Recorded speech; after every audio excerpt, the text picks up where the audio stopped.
Hello everyone, তো চলো আজ তোমাদের সাথে একটা না তিনটে বেলের শরবতের রেসিপি শেয়ার করি। সেই জন্য দেখো আমি একটা বেল নিয়ে নিয়েছি, আর যে গাছটা দেখালাম ওটা আমাদেরই বেল গাছ। তো তারপর বেলটাকে আমি ফাটিয়ে নেব, আর দেখো বেলটা কতটা পাকা। তো ভালোভাবে আমরা এই চামচে করে বেল থেকে বেলের শাঁসটাকে বের করে নেব। তো সবটা বের করা হয়ে গেলে আমরা কিছুটা জল দিয়ে বেলের শাঁস থেকে যে বীজগুলো আছে বা যে খোসাগুলো আছে সেগুলোকে বের করে নেব।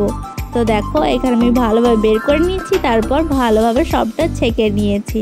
তো এভাবে ভালোভাবে ছাঁকা হয়ে গেলে তারপর দিয়ে দেব 1 চামচ মতন বিট লবণ, 1 চামচ মতন নর্মাল লবণ, আর দিয়ে দেব 2 চামচ মতন চিনি।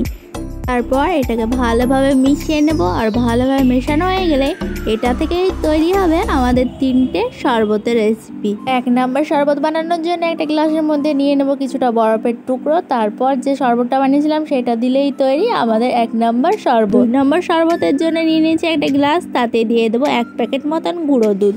এখানে তোমরা মন মতন দুধ ব্যবহার করতে পারো। তারপর যে শরবতটা বানিয়েছিলাম সেই শরবতটার কিছুটা দিয়ে ভালোভাবে মিশিয়ে নেব।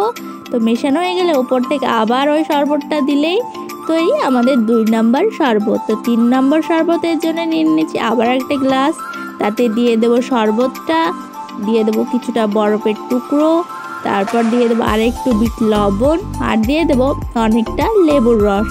তাহলেই তৈরি আমাদের 3 নম্বর শরবত। তো এই তিনটে শরবতের মধ্যে তো আমার এই 3 নম্বর শরবতটা অনেক ভালো লাগে। আর 2 নম্বর শরবতটা হচ্ছে ওই দোকানে যেমন কিনতে পাওয়া যায় সেরকম টাইপের। আর প্রথমের শরবতটা তো সবাই তৈরি করে খাও। তো ভিডিওটা ভালো লাগলে লাইক কমেন্ট শেয়ার করে চ্যানেলটিকে সাবস্ক্রাইব করতে ভুলো না। তোমাদের কোনটা ভালো লাগে কমেন্টে জানিও।